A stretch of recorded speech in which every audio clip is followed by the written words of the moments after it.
안녕하십니까, 이진우입니다. 카카오 모빌리티라고 하는 회사가 글로벌 투자사로부터 최근에 2천억 원 가량의 대규모 투자를 유치했다는 뉴스가 있었는데요.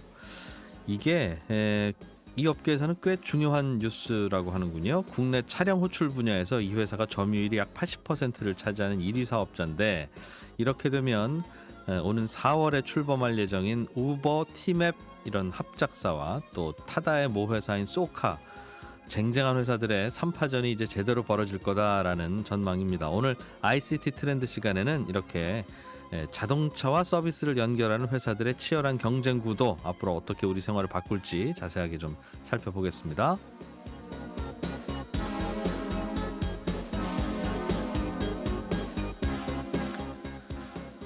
요즘 청년을 타깃으로 하는 다양한 정책들이 많이 만들어지고 있죠. 뭐 청년 임대주택, 청년주택 등등 다양한 정책들이 많은데 어떤 것들이 있는지 한꺼번에 좀 모아봤어요. 친절한 하나씩 시간에 살펴보겠고요. 2월 20일 토요일 손에 잡히는 경제, 오늘도 재미있는 내용 많이 준비하고 있고요. 잠깐 광고 듣고 바로 돌아오겠습니다. 최근에 쿠팡, 하이퍼커넥트 같은 국내 유명 스타트업들이 서로 투자도 하고 인수도 하고 해외로 진출하기도 하고 다양한 소식들이 들려오고 있는데요. 최근에는 카카오 모빌리티라고 하는 회사가 글로벌 투자사로부터 또 대규모 투자를 받았다는 뉴스가 들려옵니다. 오늘 ICT 트렌드 시간에 이런저런 내용들 묶어서 살펴보겠습니다. 한국인사이트 연구소의 김덕진 부소장님, 어서 오세요. 네, 안녕하세요. 김덕진입니다. 카카오 모빌리티가 투자받았다는 뉴스가 최근에 나왔어요. 한 2천억 원 좀 넘더군요. 네, 맞습니다. 그 글로벌 투자사인 칼라일 그룹으로부터 2억 달러, 그러니까 한 2,200억 정도 투자를 유치를 한 것인데요. 기업 가치를요 무려 3조 4,200억을 평가를 받았습니다. 그러니까 이 카카오 모빌리티가 원래 2017년에도 미국의 TPG라는 곳에서 투자를 받았는데요. 그때 한 5천억 정도 투자를 받으면서 기업 가치를 1조 6천억으로 평가를 받았는데, 어떻게 보면은 그 사이에 한 2배 이상 기업 가치 뛰어오른 것으로 이제 평가받으면서 이번에 2,200억 투자를 유치를 한 것이죠. 만약 이게 비상장 회사이긴 하지만 상장되어 있었다면 3년 만에 주가가 2배 이상 올랐을 것이다, 그 말이군요. 네, 그럴 수도 있습니다. 네. 카카오 모빌리티는 카카오 택시 네. 운영하는 회사입니까? 그러니까 요즘에 우리가 마스라고 표현도 하는데요. 모빌리티 애저 서비스. 그래서 모빌리티 하면은 요즘에 거의 모든 탈 것을 얘기하잖아요. 그러니까 하나의 앱에서 우리가 탈 수 있는 거의 모든 어떤 탈 것들을 다 서비스하는 이러한 자동차. 것들을 자전거, 네. 리어카, 오토바이 이제 이런 네. 것들도 앞으로도 빌려주고 서로 빌려받고 이런 서비스를 뭉쳐놓겠다. 네, 그렇죠. 지금도 보면은 택시나 자전거, 셔틀, 시외버스, 기차 등 각종 이동 수단을 중개를 하고 있고요. 또 대리운전이라든지 아니면 전동 킥보드 이런 것들까지 다 하고 있는 서비스라고 보시면 될 것 같습니다.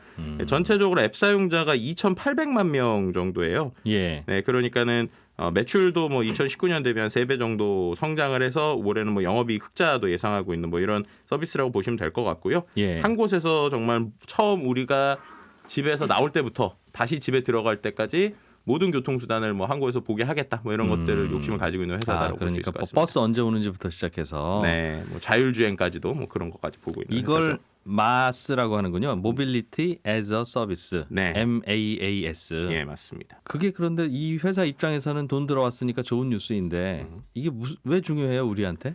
일단은 기본적으로 이런 돈이 그러면 어떻게 쓸 것이냐, 그리고 또 한 가지는 이렇게 투자가 될 정도로 이 분야가 핫하냐, 이 두 가지를 좀 우리 관점에서는 중요할 것 같아요. 첫 번째로는 이렇게 이런 모빌리티 서비스에 해외나 여러 곳에서 투자를 한다는 것 자체가 국내에 있는 모빌리티 서비스 자체에 대한 확장성이나 관련 내용들을 좀 볼 수 있다라고 생각해 볼 수 있을 것 같고요. 그다음에 이렇게 투자된 것을 가지고 그러면 새로운 것들이 무엇이 생길까라고 봤을 때 기존보다도 더 이러한 교통수단들이 늘어난다라고 볼 수 있을 것 같습니다. 제일 대표적으로 이 회사가 최근에 그 카카오 벤티라고 하는 우리가 알고 있는 스타렉스라든지 중형차를 활용하는 일종의 교통 서비스들을 진행하고 있어요. 그럼 예를 들어서 이제 우리가 차를 불렀을 때 택시가 오는 게 아니라 큰 중형차나 승합차가 오는 것이죠.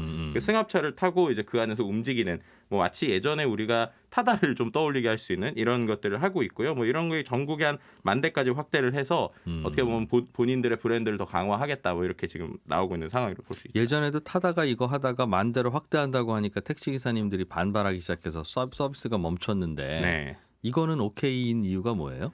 일단은 그 모빌리티 분야에서 그 타다 같은 여러 가지 일들이 있으면서 이제는 할 수 있는 영역들이 정확하게 나눠져 있습니다.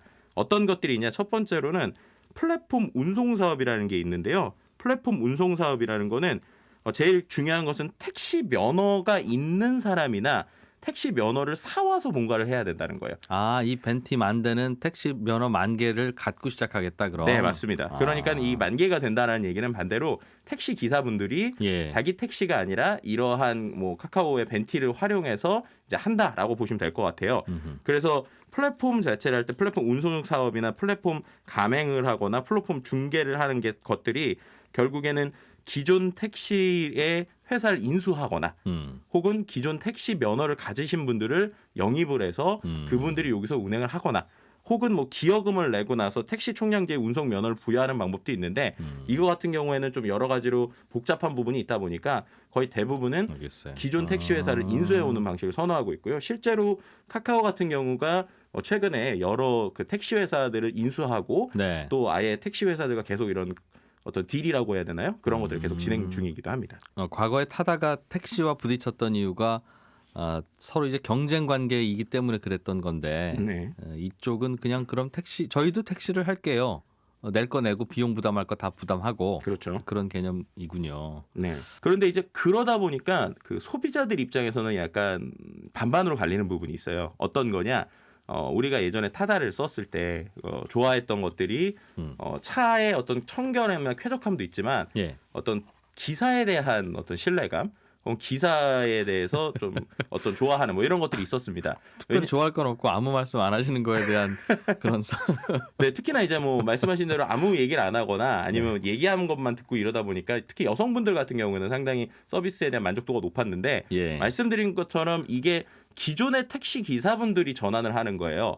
그러다 보니까 차는 바뀔 수 있는데 그분이 그분이다. 맞습니다. 이제 드라이버는 드라이버가 똑같은 분이다 보니까 야. 이제 이게 좀 갈리는 부분이 있어요. 그래서 이거는 뭐 한마디로 껍데기만 바뀌었지 내부의 컨텐츠가 바뀌지 않았다라고 비판하시는 분들도 있고 예. 이제 근데 그런 부분에 있어서 카카오나 이런 모빌리티 서비스들은 우리가 철저하게 그래서 기사분들을 이제 교육을 하고 있다라고는 하지만 이 부분에 있어서 과연 이게 어디까지 갈 것인지에 대한 일종의 택시에 대한 불신이 있으신 분들은 여전히 이런 것들이 존재한다고 볼 수 있을 것 같습니다. 손님에게 아무것도 안 해드리는 게 서비스가 될 줄은 야 이거 그러니까요. 알겠습니다. 그런 이슈가 있네요. 그리고요. 네, 그리고 나서 이제 또 한 가지에 그럼 이런 돈을 받아서 이들이 무엇을 할 것인가가 또 중요한 것 같아요. 지금 실제로 이러한 모빌리티 회사들이 지금 보면은 기존의 교통을 하던 회사라기보다는 통신이나 플랫폼 아니면은 뭔가 ICT와 관련된 일을 하는 회사들이거든요. 카카오가 하잖아요, 그러니까. 네, 맞습니다. 예. 그러면 이들이 과연 어떤 식까지 확장할 것인가에 대한 그림을 우리가 그려봐야 될 것 같은데요.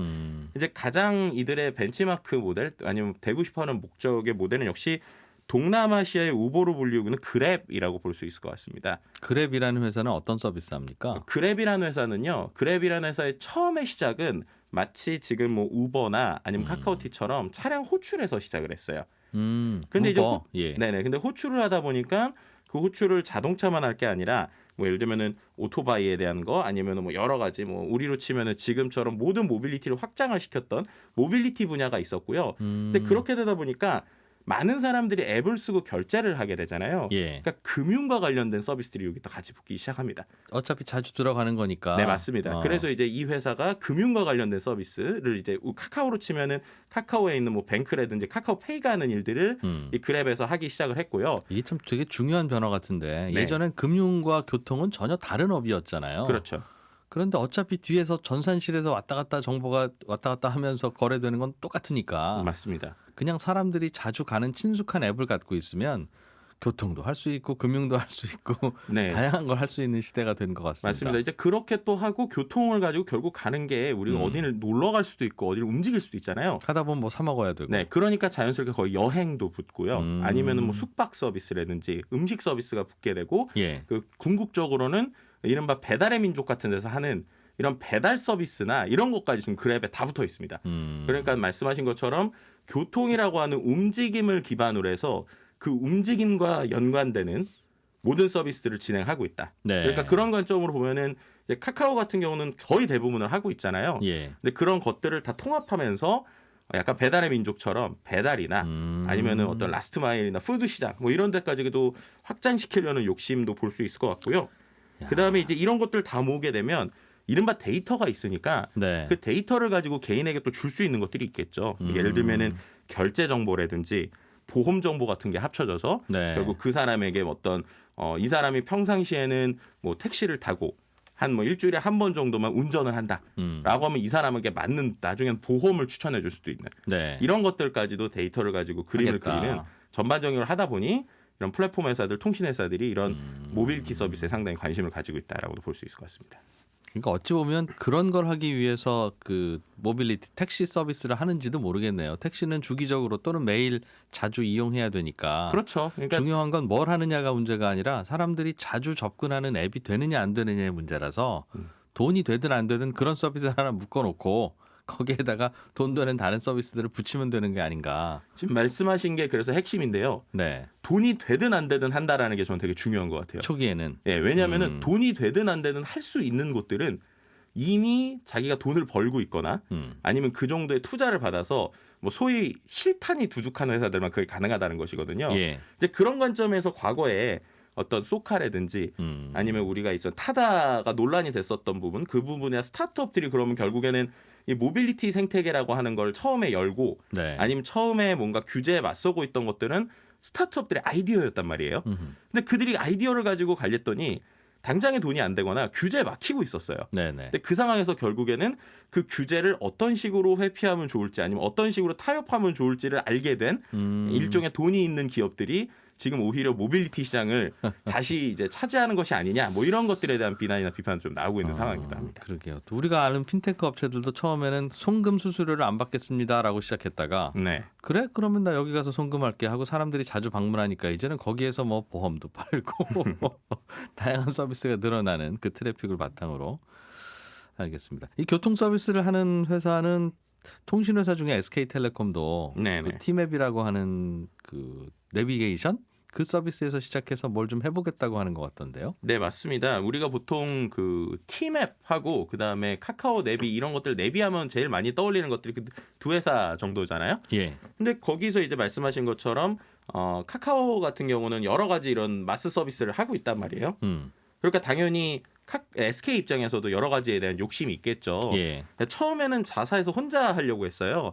그러다가 이제 최근에 그 우리가 알고 있는 우버하고 그다음에 티맵 모빌리티가 같이 합작 법인을 이제 만들게 됐습니다. 그래서 이 부분에 있어서 공정거래위원회에서 이거를 뭐 승인을 해줄 것이냐 말 것이냐 하다가 2월 10일에 이제 설립권을 승인한다고 발표가 됐습니다.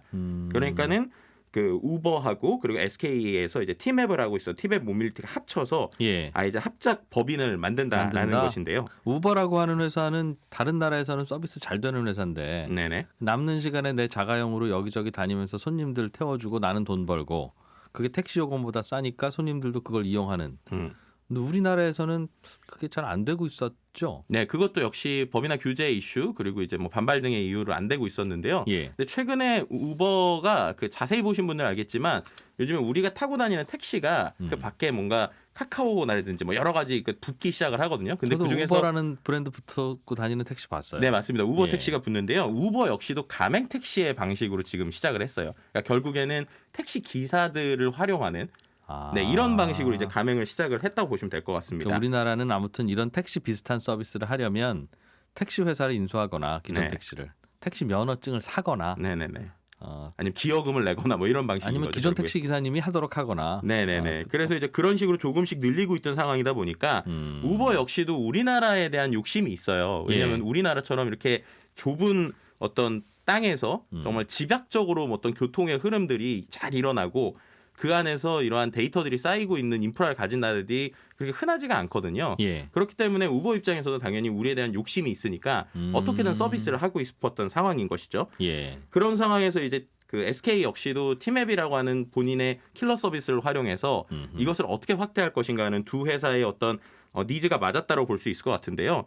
근데 이 부분을 공정위에서 승인해준 이유가 아이러니하게도 카카오 모빌리티 때문이라고 보시면 될 것 같습니다. 공정위가 여기에 두 기업이 결합하느냐 마느냐를 굳이 참견하는 이유는 두 회사가 결합했다가 혹시라도 독점 공룡 될까 봐 걱정하는 건데 네.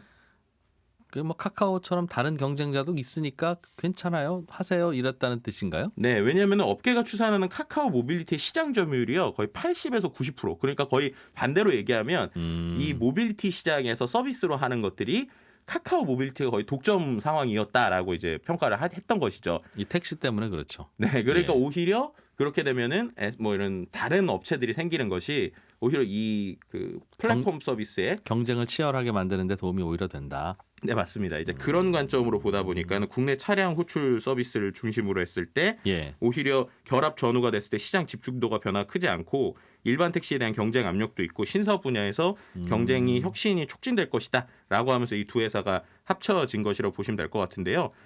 실제로 보면은 이 합작법인에 우버가 지분을 51%를 가져가요. 그러니까 우버가 조금 더 오히려 가져갑니다. 예. 그렇기 때문에 이 두 회사의 시너지를 통해서 실제 좀 공격적으로 여러 가지 서비스들이 나올 수 있다라고 지금 예측하고 있는 상황으로 볼 수 있을 것 같습니다. 그러네요. 그러니까 뭐 소카라고 하는 회사도 요즘 있죠. 하나가. 네네네. 카카오도 그 택시도 하고 뭐 우버 같은 자동차 부르는 것도 하고 기타 등등 하여튼 움직이는 거는 걷는 것 빼고는 우리가 다 하겠다는 거고. 네. 조금 전에 말씀드린 SK텔레콤과 우버의 결합도 결국 이 서비스 하겠다는 거니까 네. 거의 뭐 3파전, 4파전 다 똑같은 서비스를 가지고 충돌하고 있는 건데. 네, 맞습니다. 뭐 실제로 이제 향후에 그러다가 뭐 현대차나 이런 데서 꿈꾸는 것처럼 나르는 것들, 네. 그러니까 우리가 이제 날라서 출퇴근을 한다거나 아니면 자율주행 기술까지 가는 뭐 이런 부분들에 대한 전체적인 그림들은 비슷하다고 볼 수 있을 것 같습니다. 그러나 결국은 10년 후든 20년 후든 지금은 3파전, 4파전이지만 한 회사가 이 시장 다 먹을 것이다. 또 그래야 손님들도 편하니까. 그렇죠. 그런 부분도 있고요. 결국에는 이 회사들이 또 공통적으로 노리는 것 자체가 어떤 도로 정보를 기반으로 해서 향후 자율주행 시장에 대해서 욕심을 내는 부분도 우리가 놓쳐서는 안 된다고 봅니다. 그러니까 이게 무슨 말이냐? 어떠한 사람들의 이동 데이터들을 계속적으로 수집을 하고 있어요. 예. 그럼 그 이동되는 경로들을 보게 되면 그 안에서 실제 이 도시의 흐름이나 어떠한 최적화되어 있는 것들을 다 데이터를 얻게 되죠. 네. 그럼 그런 데이터를 활용하게 되면 향후에 뭐 스마트 시티라고 우리가 불리우는 어떤 도시의 정책을 만들거나 아니면은 실제 자율주행차가 움직일 때 그 도로의 현황 같은 것들도 나중에 수집이 가능해진다는 것이죠. 그럼 결국 그러한 핵심적인 데이터를 가진 회사들이 그 데이터를 어디에 어떤 방식까지 팔 것인가 네. 라는 게 오히려 향후에는 더 돈이 될 수 있어서 그 부분에 대한 욕심들 그리고 그 부분에 대한 그림들을 그려나가고 있는 상황이다. 뭐 이렇게 볼 수 있을 것 같습니다. 투자 유치할 때는 그런 그림도 보여준다. 네, 맞습니다. 제일 궁금한 건 이 회사들은 돈을 잘 벌고 있어요? 그러니까 이 부분 때문에도 아까도 이제 말씀드렸던 게 뭐냐면 네. 지금의 서비스 구조상으로 보면은 흑자를 내기는 그렇게 쉽진 않은 상황이다라고 저는 설명을 드리고 싶어요. 예를 들면 카카오티 택시는 네. 택시를 불러주면 우리가 요금 내는 건데 그렇죠. 편하긴 한데 중간에서 불러준 카카오는 뭘 먹습니까? 그러니까는 지금 같은 경우에 말씀하셨던 것처럼 카카오티에서 오리지널 서비스는 블루라고 하는 것들이 있는데요. 그거는 1,000원 정도의 우리가 수수료를 더 추가 요금? 네, 추가 예. 요금을 받는 방식이고요. 예. 그리고 그 외에는 일반적인 택시 요금을 받거나 수수료가 있죠. 그래서 어떤 이게 규모의 경제에 이르기 전까지는 플랫폼 자체가 그 어떤 서비스의 수수료만으로는 먹고 살기가 쉽지가 않아요. 네. 하지만 이제 말씀드린 것처럼 그렇기 때문에 그 부분들은 이제 자신들이 가지고 있는 투자금 그리고 다른 서비스의 연계성을 통한 향후 확장성을 보고 공격적으로 투자하고 있다라고 볼 수 있을 것 같고요. 그러다 보니 이제 아이러니하게도 반대로 이것만으로 돈을 벌겠다라고 뛰어들었던 어떠한 뭐 과거의 뭐 타다라든지 아니면 많은 스타트업들이 이렇게 공룡들이 이 자리를 차지하고 그리고 결국 그 안에서 우리는 당장 돈 안 벌어도 되니까 어느 수준까지 갈 때는 우린 투자할게라고 들어오기 시작하면 그 안에서 정말로 이 분야를 만들었던 스타트업들은 과연 어디에서 자리를 잡을 수 있을까? 뭐 이런 것들에 대한 현실적인 고민도 지금 스타트업에서 나오고 있는 상황입니다.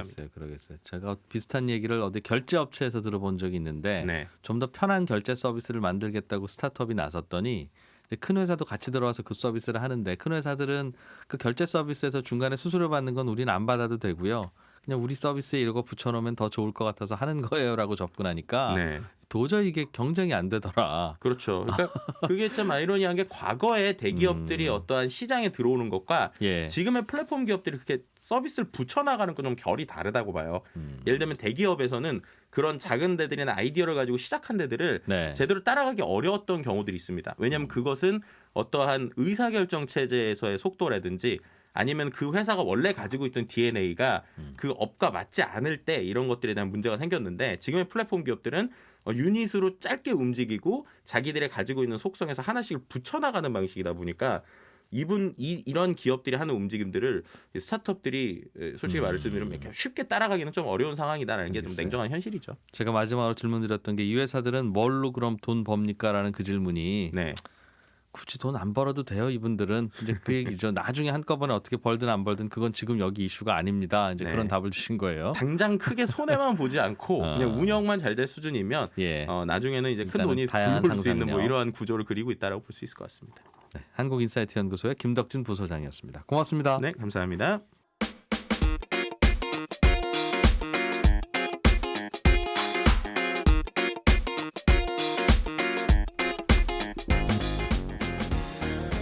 우리나라에는 청년이라는 이름으로 또 나라에서 이것저것 지원해주는 정책들이 꽤 있는데요.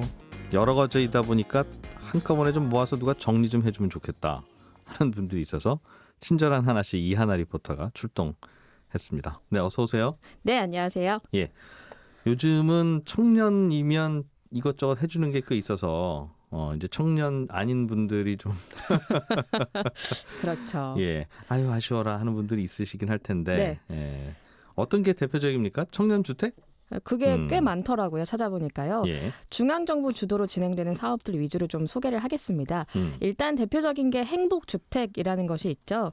직장이나 학교가 가까운 곳 혹은 대중교통이 편리한 곳에 짓는 그 보증금과 월세 합친 게 시세 60에서 80% 정도 되는 공공임대주택입니다. 면적은 60제곱미터 이하예요. 그러니까 평수로 따지면 약 18평 정도죠. 일단 나이는 만 19세에서 만 39세 사이에 들면 됩니다. 요게 여기서는 청년이다. 네, 그렇죠. 그러면서 소득은 본인과 부모님 합쳐서 도시근로자 소득 100% 이하면 됩니다. 3인 가족 기준 한 560만 원 정도예요. 나이가 거의 40에 가까운데 부모님 소득까지 합쳐야 된다는 건 조금 이상하긴 하네요.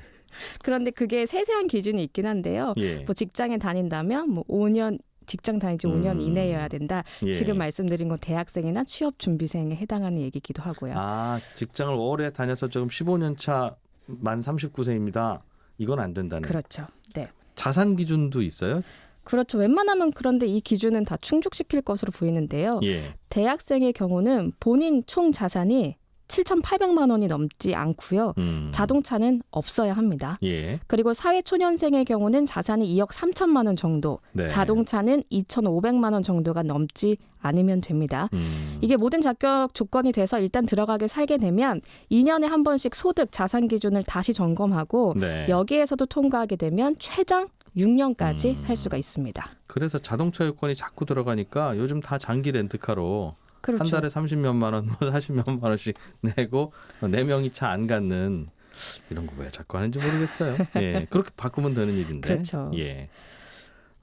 이거는 이제 월세를 싸게 해주는 그런 정책 중에 하나고 나는 월세가 좀 부담되니까 전세를 들어가고 싶은데 전세금을 어떻게 좀 지원해주거나 빌려주는 건 없느냐 하는 질문이라면. 전세 임대 주택도 있기는 합니다. 이건 LH에서 입주 대상으로 선정된 청년이 살 집을 직접 물색하고요. 그 집주인과 전세 계약을 하고 재임대를 해주는 그런 방식입니다. 일단 목돈의 전세금을 지원해 주는 건데요. 다만 소득 수준에 따라서 100만 원, 뭐 200만 원 정도 소정의 임대 보증금은 있고요. 여기에 매달 이자 형식으로요. 약간의 임대료를 내기는 합니다. 그러니까 쉽게 말하면 나라에서 전세 보증금을 빌려주는 거군요. 그렇죠. 뭐 금리도 1에서 3% 정도 사이입니다. 사실은 맞아요. 청년이 목돈이 없으니까 저건 전세 들어가는 게 훨씬 유리한데도 그 전세금이 당연히 없죠. 그렇죠. 당연히 없죠. 그래서 나라에서 지원을 해주는 거다. 얼마나 지원해 줍니까? 수도권의 경우는 최고 1억 2천만 원, 또 광역시는 9,500만 원, 그 외 지역은 8,500만 원까지입니다. 물론 이 지원 한도액을 초과하는 금액은 본인이 부담하면 되는데요. 하지만 지원 한도액의 150% 이내여야 합니다. 전세금이? 그러니까 1억 2천이면 1억 8천이 넘으면 안 된다는 거죠. 본인이 부담하더라도요. 하더라도 1억 9천 2억짜리 전세를 데리고 와서 요거 여기서 1억 2천만 내주시면 나머지는 제가 낼게요는 안 된다. 그렇죠. 알겠습니다. 요거는 자격 조건은 어떻게 돼요? 뭐 대학교 때문에 다른 지역에 혼자 살아야 하는 그런 대학생 혹은 대학이나 고등학교를 졸업하거나 중퇴한 지 2년이 안 넘은 취업 준비생이 대상입니다. 그 안에서 뭐 소득에 따라서 1순위, 2순위, 3순위는 나눠둬서요. 소득 기준은 직접 확인을 해보셔야 됩니다. 알겠습니다. 또 어떤 게 있어요? 뭐 일단은 기숙형 주택들도 꽤나 많더라고요. 공공기숙사라고 해서요. 원룸형 기숙사를 새로 짓기도 하고요. 네. 아니면 다가구 주택을 매입해서 저렴하게 공급하는 방식인데요. 1인실부터 4인실까지 다양하게 있습니다. 그런데 이 공공기숙사는 장애인이나 기초생활수급 가구 자녀, 차상위 계층 가구 자녀들이 주로 선순위로 설정이 돼서 입주를 할 수 있습니다. 조금 전에 설명해 주신 이 전세 임대주택보다도 좀 더 까다로운 조건이네요. 그렇죠. 예. 그리고 어쨌든 기숙사기 때문에 성적 기준이 있어요. 그 C0 직전 학기 성적이 4.5점 만점 중에 2.0 이상이어야 들어갈 수가 있습니다. 공부를 아예 안 하면 못 들어간다는 거죠. 네, 만약에 내가 공공기숙사 입주 조건에 맞지 않는다면요. 예. 이번엔 새로 생긴 게 있습니다. 기숙사형 청년 주택을 찾아보셔도 됩니다. 이거는 소득 기준이 비교적 느슨합니다. 이것도 나라에서 뭔가 지원을 해서 만드는 주택인가 봐요. 네, 그렇습니다. 알겠습니다. 아까는 전세를 나라에서 대신 좀 빌려주는 건 있다고 했는데 월세를 빌려주는 건 없어요? 그렇죠. 돈이 걱정이죠. 어쨌든 살아도요. 예. 간단하게 짚고 넘어갈 텐데요. 일단은 주거급여라는 것이 있습니다. 이 저소득층의 주거비를 지원하는 제도인데요. 이게 올해부터 달라지는 게 있어서 꼭 기억해 두셔야 합니다. 원래는 우리 부모님이 주거급여를 받고 있으면요. 네. 내가 대학교 가느라 따로 나와서 사는 경우는 내가 중복으로 지원을 받지 못했거든요. 이게 이제 기초생활수급자들 중에 주거급여를 받으시는 분들. 그렇죠. 예. 그런데 이제는 분리지급이 가능합니다. 그러니까 내가 따로 나와 살아도 나 따로 부모님 따로 받을 수가 있다는 거죠. 네. 네, 어쨌든 지역에 따라서 가구 원수에 따라서 다르지만 서울의 1인 가구가 31만 원 정도를 받을 수가 있습니다. 한 달에? 네. 월세 꽤 도움 되겠네요. 그렇죠. 예. 이 외에도 다양한 대출도 있는데요. 뭐 월 2% 금리의 주거 안정 월세 대출, 1.3%대 청년 전용 보증부 월세 대출, 또 1.2%대 중소기업 취업 청년 전월세 보증금 대출 등이 있는데 복잡하시죠? 예. 이거는 마이홈, 나의 집, 마이홈이라고 검색해서 그 사이트에 들어가면 정리가 잘 돼 있습니다. 이게 일종의 그냥 은행의 신용대출 비슷한 거일 텐데 네, 이자가 꽤 싸다. 그렇죠. 청년을 위해서요. 그렇군요. 청년에 대한 정책들 쭉 정리해봤습니다. 고맙습니다. 네, 감사합니다. 이하나 리포터였습니다. 공기업들 중에는 예전에는 공기업이었는데 이른바 민영화되고 나서 이제는 민간 기업이 된 기업들도 꽤 있습니다. 그런데 또 하는 일들을 보면 아직 민영화 안 된 것 같기도 하고 저럴 거면 왜 민영화했나 싶은 생각도 들고 그런 참 모호한 상황의 공공기관들도 있어요. 오늘은 그중에 한 곳을 찾아가 보겠습니다. 법무법인 율촌의 최준영 전문위원 어서 오십시오. 네, 안녕하세요. 민영화라는 용어는 많이 듣죠, 우리가. 네. 민간 기업으로 바꾼다는 건데. 맞습니다. 그런 경우가 종종 있었죠, 과거에도. 네, 종종 있었습니다. 뭐 여러 가지 유형이 있는데요. 제일 유명한 것이 이제 담배와 관련된 담배 인삼공사. KTNG죠. 이제 공사 아닙니다. KTNG죠. 제가 어렸을 때는 이제 전매청이라고 하는 이제 국가기관이었습니다. 그래서 거기 계신 분들 다 공무원이셨죠. 그러다가 이제 아까 말씀하셨던 담배 인삼공사라는 이제 공기업으로 이제 변경이 됐다가 지금은 다시 또 민간 기업이 됐죠. 그러네요. 그러고 보니까 국가 지분이 없어요. KTNG의 국가 지분이 이제 하나도 없어요. 예, 없는데 왠지 공공기관이나 국가기관일 것 같은 느낌이 계속 있죠, 보면. 그 담배와 인삼은 여기서만 하는 것 같은 느낌이 왜 아직도 들죠? 예, 이게 이제 그 다른 기업들도 있죠. 수입 담배라든지 이미 있네요. 경쟁 정말. 체제로 이미 바뀌었는데도 인삼 만드는 회사들도 많고. 예, 많아졌고요. 홍삼도 이제 독점권 아니고. 네. 예, 그럼에도 불구하고 이미지는 계속 그렇게 남아 있고요. 비슷한 경우가 KT나 포스코 같은 경우도 마찬가지입니다. 과거에는 모두 한국통신, 포항제철이라는 이제 공기업이었죠. 네. 그러다가 국가가 이제 전혀 주식도 보유하고 있지 않은 민간 기업이 됐는데 재밌는 사실은 여전히 CEO의 임명이나 주요 정책 같은 걸 결정할 때 여전히 이제 국가가 영향력을 또 행사하는 또 재밌는 모습이 또 있기도 합니다. 근데 왜 그렇죠? 할 때마다 국가가 지분이 하나도 없으면 네. 마치 삼성전자 대표이사를 국가가 임명하는 게 아니잖아요. 그렇습니다. 그것처럼 포스코나 KT도 그래야 될 것 같은데. 그래야 될 것 같은데 시간이 이제 좀 더 필요할 것 같습니다. 그러니까 어쩌다가 그렇게 되고 있는 거죠? 주주들이 이사회 임원들을 그렇군요. 이게 작년에 사장이었으면 또 그 다음이 사장 내려보내고. 네. 왠지 당연하게 우리가 이야기를 하다 보면 그냥 관행적으로 곰곰 생각해 보면 우리가 왜 저 말을 들어야 되지? 이렇게 생각이 되는데 그렇죠. 하다 보면 그냥 의뢰껏 그래 왔으니 그럼 누구 말을 듣겠어? 그런 거군요. 네. 예. 근데 민영화를 하는 이유는 뭡니까? 여러 가지 이유가 있습니다. 처음에는 국가와 공공기관만이 할 수 있는 일이니까 해야 돼라고 했는데 민간 부문이 성장하면서 굳이 국가가 할 필요 없어라고 해서 민영화시키는 경우도 있고요. 그다음에 독점적으로 혼자 하다 보니까 경쟁력도 약화되고 비용도 올라가. 그러니까 차라리 이거를 민영화시켜서 경쟁력을 갖추려고 하는 게 필요할 것 같아라고 해서 하는 경우도 있고요. 또 우리나라 같은 경우는 이제 IMF라는 특정 시기에 공공부문의 민영화가 또 많이 추진됐죠. 예. 오늘 이야기할 기업은 이런 민영화된 기업 중에 한 곳. 예, 맞습니다. 이름을 들어보신 분들이 계실지 모르겠지만 대한송유관공사입니다. 대한송유관공사. 예. 이름만 보면 그냥 공기업이네요. 예, 100% 공기업일 것 같은데 예. 송유관, SOC 주요 인프라 같고요. 예. 근데 정유기업인 이제 SK이노베이션이 전체 주식의 40%를 보유하고 있는 민간 기업입니다. 예. 조금 아까 앞서 말씀드렸던 기업들하고 차이가 있다면 정부가 여전히 9% 정도의 지분은 이제 일부 가지고는 있습니다. 아하, 예. 예. 근데 여기도 벌써 이제 2001년 민영화 됐으니까 네. 민영화된 지 20년 된 기업이라고 보시면 되겠습니다. 이게 대한송유관공사면 송유관이라는 게 뭐죠? 이게 기름이 다니는 관이라는 뜻 같은데. 맞습니다. 기름을 보내는 관이죠. 그런 송유관을 깔고 관리하는 일을 하는 곳이 이곳입니다. 그래서 원래 우리나라의 송유관은 1970년 이제 주한미군이 건설한 한국종단송유관이라는 게 있었습니다. 포항에서 시작해서 의정부까지 이제 미군이 자기들 용도로 쓰려고 만들어 놓았던 송유관이 최초의 송유관이었고요. 이게 그러니까 기름은 유조차로 실어 나르는 게 아니라 네. 아예 그냥 관을 깔아놓고 외국에서 수입한 원유 네. 이런 거를 그냥 이쪽으로 보내라 이제 그런 용도로 깔아놓은 거예요. 그렇습니다. 그러니까 이제 원유를 바로 보내기보다는 그걸 정제해서 휘발유나 경유로 만들어가지고 이제 쓰는 곳까지 보내는 거죠. 예. 그러면 24시간 교통 체증도 없이 편하게 움직일 수 있으니까 네. 훨씬 저렴하겠죠. 그래서 처음에는 이제 미군들만 이제 송유관을 쓰다가 1980년대 들어서 우리나라 정부도 우리도 이제 장거리 송유관 이제 계획을 세우기 시작을 합니다. 이제 울산에서 여수에서 매번 유조차로 실어 나르는 게 너무 이제 비용도 많이 들고. 하기야 서울 시민들 쓸 거 다 차로 실어 나르려면 엄청나죠. 네. 예.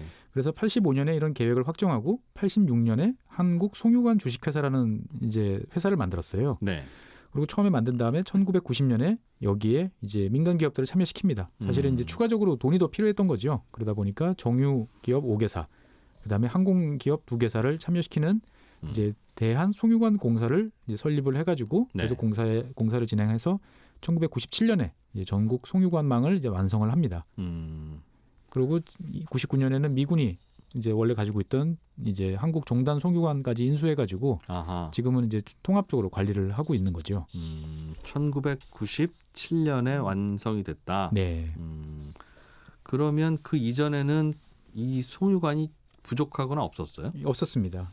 그러면 정유 공장이 이제 울산 이런 곳에 있을 텐데. 예, 울산, 여수 이런 곳에 있죠. 그런 곳에 있는 석유를 그럼 이제 유조차로 실어 날랐나 봅니다. 맞습니다. 그렇습니까? 이걸 모두 다 유조차로 실어 날라가지고 이제 도시 주변에 있는 이제 저유소, 기름을 저장하는 큰 창고 같은 곳에 모아놓고 다시 주유소라든지 가정집에 배달하는 이제 이런 체제로 갔던 거죠. 그 양이 만만치 않을 텐데. 만만치 않죠. 그래서 1990년대 초반만 해도 이 인천 지역에서 인천에 있는 정유회사에서 서울로 이 들어오는 유조차들이 경인고속도로 전체 차량의 한 3% 정도를 차지할 정도였어요. 그러니까 당연히 이제 비용도 많이 들죠. 네. 그래서 울산에서 성남까지 만약에 송유관을 이용하면 리터당 6원 정도 소요되는데요. 배송비가. 예, 유조차를 이용하면 리터당 23원 이상 소요되고 또 시간도 많이 걸리는 거죠. 네.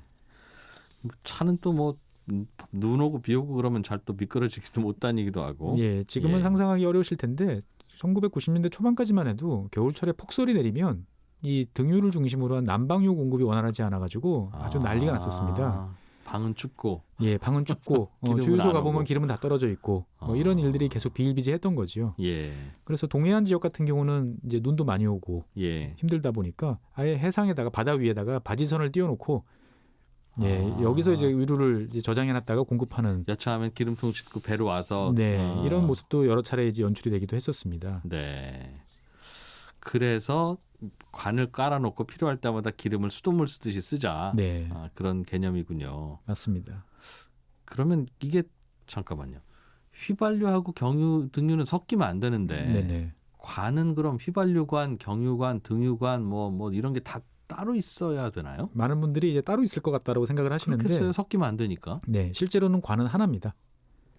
그럼 휘발유 가다가 경유 가야 되면 휘발유 잠깐 스톱 이게 되나요 이게? 네, 그러니까 맨 처음에 경유를 흘려보내다가 예. 몇 시부터 몇 시까지는 경유 쭉 흘러가다가 그 다음에 이제 일정 시간을 약간 사이를 두고 예. 그 다음에 휘발유 이렇게 이제 흘려보내는 거죠. 섞일 것 같은데. 맞습니다. 그래서 중간에 섞여요. 그래서 일부 그 중간에 예. 섞이는 그 양만큼을 네. 이제 따로 뽑아냅니다. 뭐 어디서 섞였는지를 알아야 또. 그러니까 처음에는 이를테면 경유를 쭉 보내면 경유만 쫙 가다가 네. 뒤에 휘발유가 밀고 들어오기 시작하면 경유 끝에서 끄트머리에서는 섞였겠죠. 그러면 이제 그만큼의 분량을 이제 충분히 넉넉하게 대충. 빼냅니다. 대충. 빼내서 이것들은 이제 유주차로 모아가지고 예. 다시 정유소로 보내요. 다시 나눠주고. 다시 이제 휘발유랑 등유랑 이제 나누는 이런 과정을 거쳐서 그렇군요. 하고 있기 때문에 이 송유관은 하나입니다.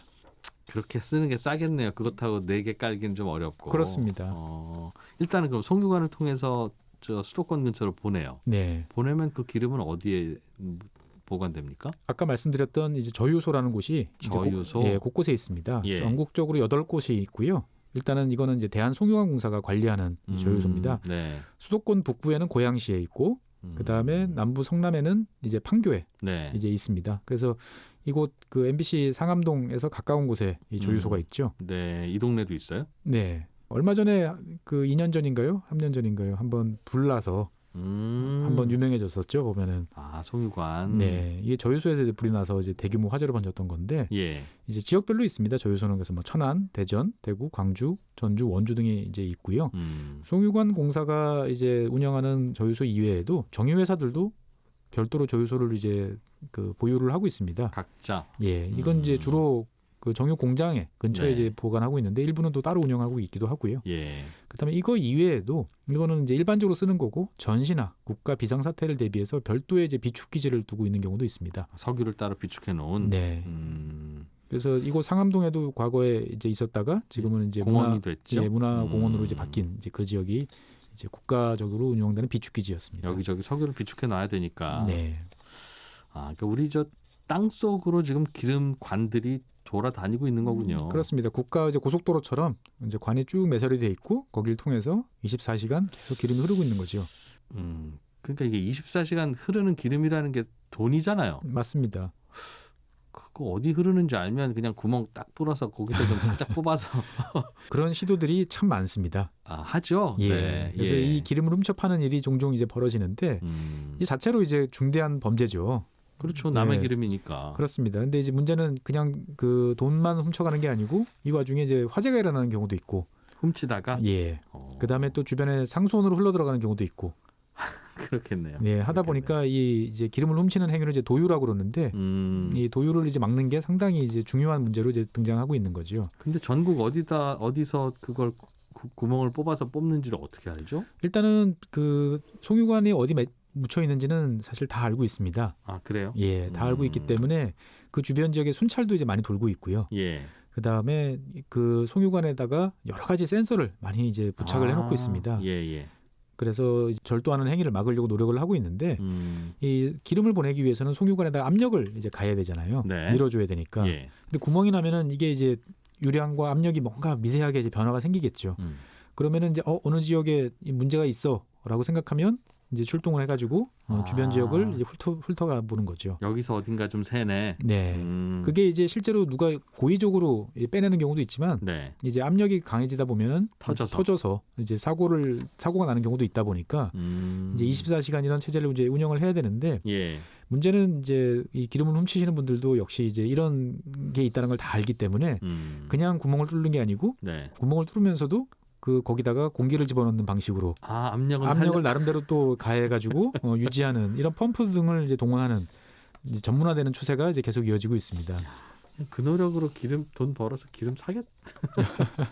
한번 뽑아가면 많이 뽑아가나 봐요. 많이 뽑아가는 경우도 있고요. 사실은 이제 이렇게 만약에 기름을 이제 어디다가 모아놓게 되면은 예. 이거는 세금이 붙지 않기 때문에 주유소 입장에서 봤을 때는 아주 독이 든 사과입니다. 왜냐하면 주유소 운영하는 입장에서 봤을 때는 탱크롤이 한 대 차만 이런 기름을 딱 받으면 수천만 원이 떨어지는 거거든요. 그러네요. 세금까지도 내가 받아갈 거기다가 수 있으니까. 이거는 가짜 휘발유가 아니기 때문에 검사를 해도 안 나오죠. 예, 안 나오는 정품 휘발유입니다. 그렇기 때문에 아주 매력적일 수밖에 없죠. 지금도 어딘가에서 새고 있는지도 모르겠어요. 그래도 과거에 비해서는 많이 줄어들었다라고 이제 평가를 받고 있습니다. 과거에 그러니까 얼마나 많이 썼다. 과거에는 이런 걸로 적발되는 경우가 연 10회까지도 이제 적발되고 그랬었는데 최근에는 1년에 한두 건 내지 없는 경우까지 이제 나타나고 있습니다. 그렇군요. 그러면 이런 그 송유관들은 돌아다니는 것 자체가 위험하지는 않아요. 땅 속에 잘 묻혀 있으니까. 예, 땅 속에 묻혀 있는데 이제 간혹 공사를 할 때 네. 이제 파손되는 경우들이 있죠. 예. 그러다 보니까 이제 송유관이 매설된 지역에는 안내 문구가 여기저기 이제 부착돼 있습니다. 어디로 연락 주세요. 공사를 하실 경우에는. 예. 알겠습니다. 이런 일을 가만히 보니까 이건 또 뭐 일종의 국가의 자원이네요. 맞습니다. 국가 주요 인프라죠. 정유사들을 팔기는 하지만 국가가 필요하면 이제 뭐 군에서도 써야 될 것 같고 네네. 공공기관도 써야 될 것 같고 이게 공공기관이 그래서 관리하는 게 맞을 것 같기도 한데 어쩌다 민영화됐어요? 이게 민영화된 가장 큰 이유는 이제 IMF 직후에 그 국가 부채, 예. 공공부문 이제 그 운영 효율화 이런 것들 관련해 가지고 공기업 민영화가 이제 대대적으로 추진이 됐었습니다. 예. 그래서 1998년 7월에 정부가 제1차 공기업 민영화 계획을 이제 발표를 했습니다. 이게 이제 IMF 지원 조건 중에 하나였어요. 네. 그래서 첫 번째로 이제 민영화된 기업이 국정교과서 주식회사. 예. 예. 그다음에 두 번째가 한국종합기술금융이라는 회사였고요. 예. 세 번째로 민영화된 것이 이제 송유관공사입니다. 근데 송유관공사는 전국적으로 망을 깔다 보니까 네. 대규모 이제 투자를 많이 했었는데 그러다 보니까 당연히 이제 부채가 많이 있는 거죠. 아까 97년에 전국망이 완성됐다 그러니까 네. 98년 기준으로 보면 부채 많았겠네요. 당연히 부채가 많을 수밖에 없는 이제 이런 기업이었던 거죠. 네. 그래서 자본금이 한 2,200억 정도 됐는데 뭐 1,580억이 이제 벌써 적자가 누적돼 있는 상태였으니까 정부 입장에서 봤을 때 숫자상으로 봤을 때 보면 여기만 팔면 부채가 확 줄어드는. 그렇습니다. 빨리 민영화 시켜야 될 대상으로 꼽히기 좋았던 거죠. 갖고 있었으면 그때부터 돈 벌기 시작하는 기업인데. 네, 맞습니다. 더더욱인다나 이제 그 100% 정부가 소유하고 있던 기업을 이제 민간에 매각하려면 쉽지 않았을 텐데 예. 이미 이제 정유사 등이 이제 참여를 하고 있었던 거죠. 그러다 보니까 너희들이 조금 더 사세요라고 네. 이야기하면 되는 거였으니까. 정유회사들이 우리 정부 지분 가져가라. 예. 그래서 또 일반 소비자와는 또 직접 관련이 없으니까 용이하게 이제 추진할 수 있는 대상이 됐던 거죠. 네. 그래서 당시 정부가 보유하고 있던 한 1,040만 주 정도를 주당 19,800원에 이제 매각해서 한 2천억 원 정도의 수익을 이제 국가가 거두면서 이제 민영화를 했던 거죠. 누가 사간 겁니까 그럼 그 지분을? 그래서 우리나라 정유회사들이 당시 있던 정유회사들이 공동으로 인수를 이제 했습니다. 나눠서. 예. 그래서 원래 처음에 참가할 때 이제 그 했던 비율로 그대로 이제 정부 지분을 나눠 가졌던 거죠. SK, GS, 뭐 S-오일 이런 회사들이 가져갔다는 거죠? 예, 맞습니다. 지금도 그러면 주인이 어디 회사인지는 좀 모호하겠네요. 정유사들이 골고루 정유사들이 이제 골고루 가지고 있고요. 예. 아까 말씀드렸던 이제 SK 이노베이션이 이제 40%로 이제 제일 대주주입니다. 네. 뭐 경영은 잘 되고 있어요. 간단한 사업 모델인 것 같긴 한데. 예, 아주 간단한 사업 모델이죠. 그래서 뭐 적자에서 당연히 흑자로 반전했고 네. 수익도 안정적으로 유지되고 있고 뭐 해서 배당도 잘 주는 이제 이런 상황이 이제 이어지고 있습니다. 그래서 매년 한 400억 원 정도의 이제 영업이익이 이제 나고 있습니다. 예. 2천억에 팔았는데 정부 지분만 2천억에 팔았으니까. 네네. 그렇군요. 최근에 이 송유관 공사가 이제 한번 뉴스에 다시 등장한 일이 있었습니다. 네. 작년 말 정도인데요. 이 주식 하시는 분은 아시겠지만 감자를 시행했어요. 송유관 공사를. 네. 보통 우리가 감자를 시행하는 경우는 두 가지죠. 부실이 많이 쌓이거나 예. 아니면 주주들한테 이제 유상 감자로 돈 나눠줄 때. 근데 송유관 공사 같은 경우는 이제 두 번째 이제 돈 나눠주기 위해서 이제 감자를 했습니다. 자본금이 이제 2,250억 원에서 268억 원으로 이제 유상 감자를 하기로 결정을 했는데 그래서 한 1,000억 원 정도가 이제 주주들한테 이제 배당이 된 거죠. 예. 그래서 액면가 10,000원짜리 주식을 37,267원에 이제 사들이는 건데 네. 작년에 이제 코로나19로 인해 가지고 정유사들이 영업 적자가 이제 누적이 되다 보니까 사실은 이제 그거를 다 메꿀 수 없는 거지만 조금이라도 그 경영상 어려움을 덜기 위해서 이제 그 동안에 이제 송유관공사에 쌓여 있던 잉여금을 이런 식으로 이제 그거 좀 받아서 메꾸려고. 예. 그래서 SK 이노베이션 같은 경우가 한 400억 원 정도 받았고요. 네. GS 칼텍스가 280억 원. 3대 주주가 산업통상자원부인데 정부가 예, 정부도 한 97억 원 정도, 100억 원 가까운 돈을 얼결에 이제 받아가게 된 거죠. 그래서 여기에 들어가는 비용은 그 동안에 쌓여 있던 이제 현금으로 이제 지불이 됐습니다. 그래서 꼭 민영화해야 되는 기업 아니더라도 또 민영화에 바람이 불면 또 대표 선수 몇 명은 또 민영화 시켜야 되는 그런 부분도 있고 해서 그렇습니다. 그래서 항상 민감한 이제 주제고요. 또 이 송유관공사 같은 경우는 초반에는 이 주주인 기업들끼리 또 싸우기도 했어요. 그랬을 것 같아요. 예, 왜냐하면 이제 대주주인 SK 쪽에서 이제 임명 등의 주도권을 행사하다 보니까 이제 SOL이나 다른 기업들이 이제 야 그렇게 되면 우리가 수송 순위에서 밀린다든지 뭐 물량을 제한한다든지 하면 어떡할 거냐 문제가 있다라고 그래서 공정거래위원회 제소를 했었습니다. 혼자 못하게 해주세요. 예, 그래서 공정거래위원회가 나서가지고 정관에 이제 경쟁사 차별을 금지한다. 뭐 공익 대표 등이 참여하는 운영 협의회를 만든다라는 식으로 이제 타협책을 내놔서 뭐 그 이후에는 이제 큰 문제 없이 지금까지 운영이 되고 있습니다. 송유관공사. 예. 야, 여기서 설명 못 들었으면 그런 회사가 있는 줄도 몰랐을 텐데 보면 야, 중요한 일도 하고 있고 또 뒤에서는 참 복잡한 계산들도 오고 가는구나 하는 생각이 드는군요. 이렇게 하나하나 공기업들과 공공기관을 알아보는 시간. 오늘은 민영화된 공기업 중에 대한송유관공사에 대해서 배워봤습니다. 고맙습니다. 네, 감사합니다. 네, 토요일에 준비해드린 손에 잡히는 경제 재밌는 내용 많았죠? 예, 저는 또 내일 아침 8시 5분에 다시 찾아오겠습니다. 이진우였습니다. 고맙습니다.